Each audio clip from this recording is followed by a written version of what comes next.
درود بچه، حالتون چطور؟ خوش اومدین به این ویدیو. امروز میخوام بهتون بگم که چجوری کیفیت تصویر و ویدیو رو بالا ببریم و با کمک چه برنامه‌ای میشه این کارو کرد، اون برنامه چه کاربردی داره و چه آپشنایی داره و بهتون نشون بدم. اسم این برنامه وینک هستش که لینک دانلودش داخل دیسکریپشن و کامنت ها میذارم. بعد اینکه کیفیت ویدیو رو بالا بردین خیلی خوب میشه که روش افکت HDR یا CC بذارین که خیلی هم کاربردیه.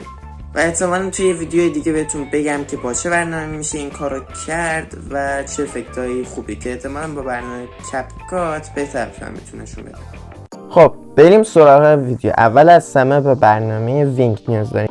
میریم توی برنامه وینک و اینجا گزینه‌های مختلف داره که میتونین کلی کار باش انجام بدیم و کیفیت ویدیو رو ببریم بالا، که میتونین اینجا رنگ ویدیو رو ببریم بالا، تایتل داره، HD میکنه، این AI داره. این از همشون مثلا ولی میتونین روزی فقط 3 بار به صورت رایگان استفاده کنید.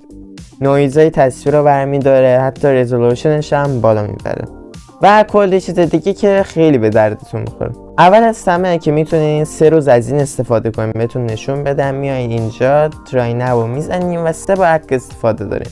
یه ویدیو رو به شکل تلخ انتخاب میکنین یا یک تصویر. بعد میایین اینجا هر روز 3 تا اجازه استفاده بهتون میده که میتونه هر کدوم از اینا رو استفاده کنید. ولی من بهتون پیشنهاد میکنم که ایمیج کوالیتی باشه با سوپر رزولوشن که بنظرم 4K بزنین یا فرق نداره تا 80.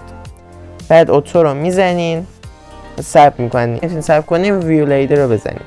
بعد میبینین که کیفیت تصویر خیلی بالاتر رفته. حالا این تصویر یکم نویز و اینا داره ولی به هر حال به درد میخوره که میتونه همین کارم با ویدیو هم انجام بدیم. تا اشتراک روزانش هم شد، میایین اینجا و روی این HD میزنین. اولترا HD اصلا بهتره ولی اینم که پولی هستش، همین رو بزنین بهتر است. میایین اینجا ویدیو رو انتخاب میکنیم. مثلا یه ویدیو انتخاب کردم که الان داره کیفیتش بالا میبره. خب آقا کیفیتش بالا رفت که میبینین چهرهش چقدر فرق کرده. آره اینم اینجوریه که خیلی هم به درد میکنه و میتونه توی بهتر شدن کیفیت ویدیوهاتون کمک کنه. خب من این ویدیو رو سیو میکنم و میرم داخل برنامه کپ کات. خب داخل کپ کات میایم این پروژکت رو میزنیم، ویدیومون انتخاب میکنیم، میریم توی صفحه. اینجا میتونیم افکت های مختلف انتخاب کنیم که هر کدوم که دوست داشتین انتخاب کنیم.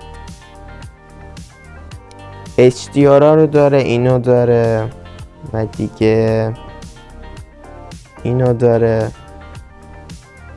که توی ویدیو دیگه بهتون میگم که چه نوع افکتایی بذاریم که ویدیومون بهتر بشه و کوالیتیش هم قشنگتر بشه، دیت خوب داشته باشه.